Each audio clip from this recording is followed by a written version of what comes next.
You drinking tea or coffee? Tea. That's some spiked tea. Ew. Stop eating pussy. That's not pussy here. I hope not.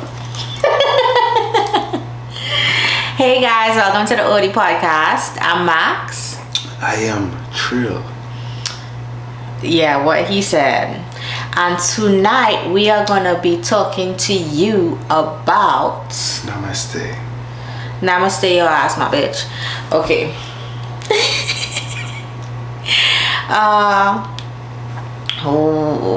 Yeah, so what we're gonna talk about tonight?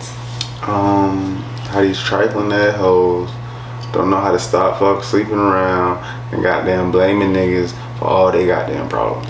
Okay, so these trifling ass hoes who are sleeping around who blame niggas for their problems. That's our topic of discussion tonight. Trifling bitches. I want to say not all women are like that. So if you keep going to meet bitches at the club who interested in only being in your section and having a no aspiration ass bitch on your side, then those are the kind of issues. So you don't think even if you meet a bitch who ain't in that spot or in the club or whatever, she still ain't goddamn trifling and just a smut who done let every which way kind of man you could think of enter her in every kind of way possible? There was in her. There was inside of her. Like a battery? Like a battery to a remote. Oh shit. Did she get used and abused? Hey look, if you get used and abused, why you want me to love and care for you when you just been used and abused by all these other men? Like, you should get the same treatment from me that you got from all the other men you've been dealing with. Okay, so my question to you, and I'm not even gonna we'll talk about your topic after I ask you these 3 questions. So if you met a bitch who told you that her number, let's just say she's 30, and her number is like, she's saying maybe like 50 something, how do you feel about that? 50 something? Yeah. I don't know for her. She for the streets? No, she was for the streets. Yes, she definitely was for the streets at least 1 to 2 times in her life. But now she for you? She could be, yeah, I wouldn't trick on it. Okay. So why would you treat... Pussy gotta be bomb though. Pussy gotta be good. But why would you treat a bitch who have that kind of number any different to someone who you just knew at that moment in time was sleeping with a lot of people? Because 2 years from now, or a year from now, or 6 months from now, that girl who is currently sleeping with a lot of people can change her mind. And I don't need to waste my time trying to goddamn wife her up when she ain't in that. Obviously, she not in the mind space to be. You know what I'm saying? Okay. So you're not gonna judge a girl off a number, but you're very. You don't like promiscuous girls. Can I say that? Yeah, I mean, I still, do my thing. But, Of course, what guy is not gonna fuck? Let's just be real. If we put 10 guys in a room and we met a girl and the girl said, I want to fuck you right now, all 10 are gonna say yes. I still do my thing, but at the same time, I ain't gonna, do my thing. If that make any sense? I'm not gonna feel like, okay, yeah, I ain't gonna do, man, look, yeah, no.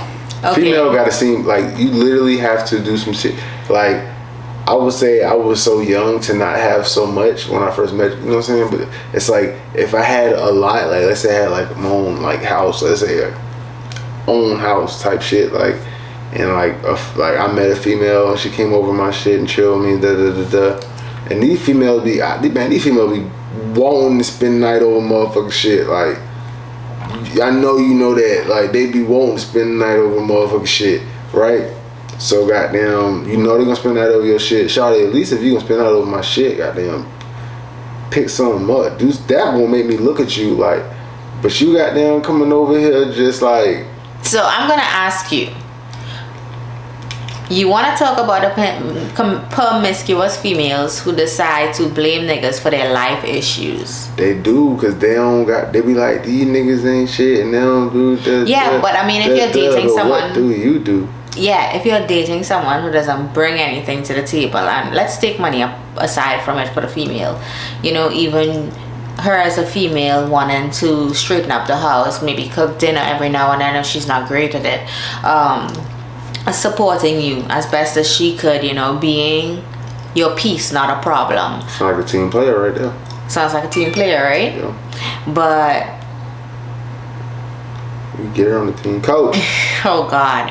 But nonetheless, like, I'm pretty sure at one point in time this girl can say something which is not seeming like she's part of the team because she's not agreeing. Yeah. And because she's not agreeing to what's going on maybe at that moment in time. Because it depends on what she's not agreeing with, but why you not agreeing? No, but for real though. Why not agreeing? I don't know. I think, you know, I'm going to talk about younger men. When you meet a young man who is still trying to figure out his own life, you can't expect him to be a leader. I agree with that. And that sounds terrible because, you know, men are supposed to be leaders, right? So you over here fucking up your livelihood. You can't expect for him to be fully the leader because he gonna make mistakes. So you got to be willing to make some mistakes with him, or, you know, shit. All I'm saying is, if you gonna fight him tooth and nail to tell him not to do all the mistakes, every man different. Some niggas might listen to you, but I just feel like a lot of men will be like, man, no, she ain't letting me do my thing. Right? Okay. So, a lot of women who, and I believe, you know, even if you're not of the age of 25, so anything below 25, maybe even like 26, you're still learning. Besides for like anything else, I'm talking about like even just like living our lives, I gotta do my thing. My dumbass mistakes and decisions, them was my decisions. So like, if you know, when she look at me and they be like, you wanna do your thing, I be like, nah, babe, you already know that don't work. So it ain't even the goddamn, like, it ain't even an argument. No, but I mean, I did give you, you know, the opportunity to try. You let me do my thing. You let me do my thing, and I could just like, shit, that shit ain't work. Like, you know what I'm saying? Like, so it's like, I can't even look at that now. Now it's not even an option. I'm like, nigga, it didn't work. I mean, I figure that. So then why, when some men who can clearly see like their decision is not the best, would still be like, why is a female saying this to me if you all want us to look at you guys as providers and protectors?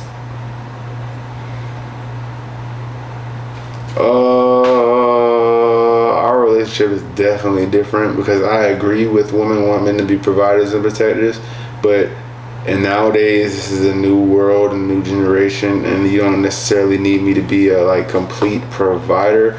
You damn sure still expect me to be some type of protector, not as in like I'm your bodyguard every day throughout your life, but if something happens, she damn sure calling me or screaming from upstairs, Tyler! Like she's like calling me, so it's like I'm sure like the protecting part is still like a part of it, but hell yeah. Like providing so much is like, isn't that she expects me to bring in the exact same amount of money, but more of like she expects me to work just as hard as she do.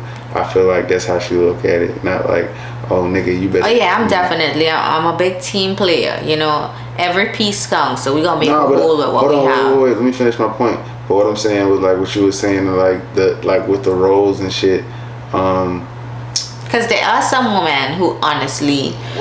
But look, I can't sit here and I will never advocate for a nigga who ain't shit. If that nigga ain't shit. So what is an ain't shit nigga according to you?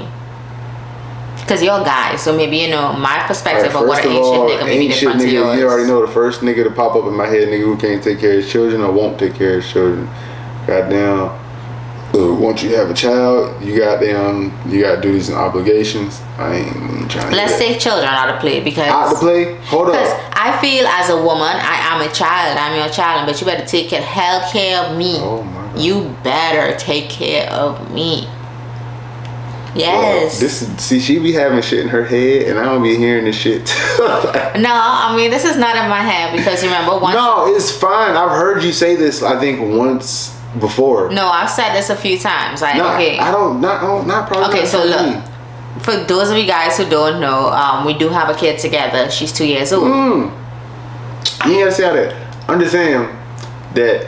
I think that's interesting. So you think women? Okay, so let me put it this way. So I'm gonna continue what I was gonna tell him.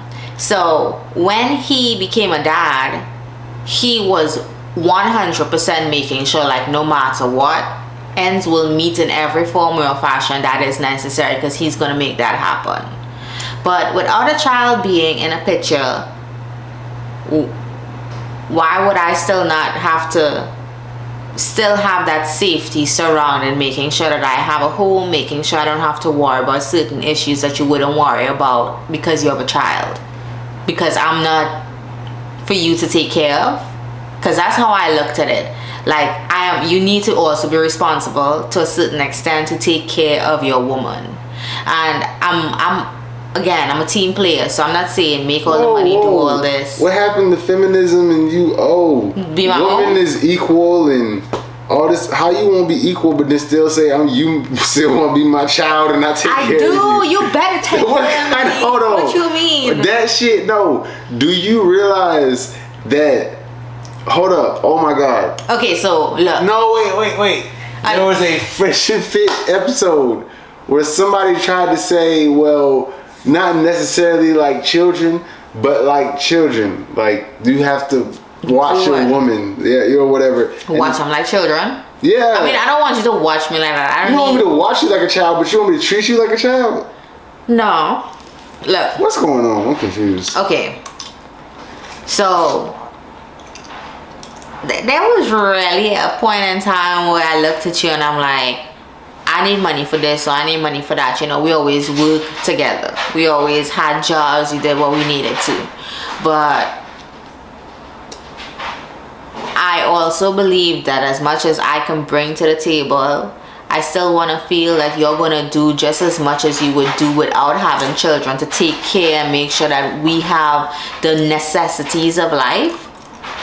Just as much as when you have a child, you take care and ensure that you have the necessities of life. And that don't mean I need a gym membership, I need to be able to go buy bags, I need to do this or all that. That's extra. I'm talking about having a house, being able to get from point A to point B, making sure bills are paid, you got heat on, you ain't got to worry about certain shit. And at a point in my life being with you, I felt like, yo, you can give two shits about that. Like, your responsibility came when you had a kid. Like, oh, I need to do this. But you telling me you cool with the electricity going off, and it didn't happen. But you cool with the electricity going off because you don't have a kid.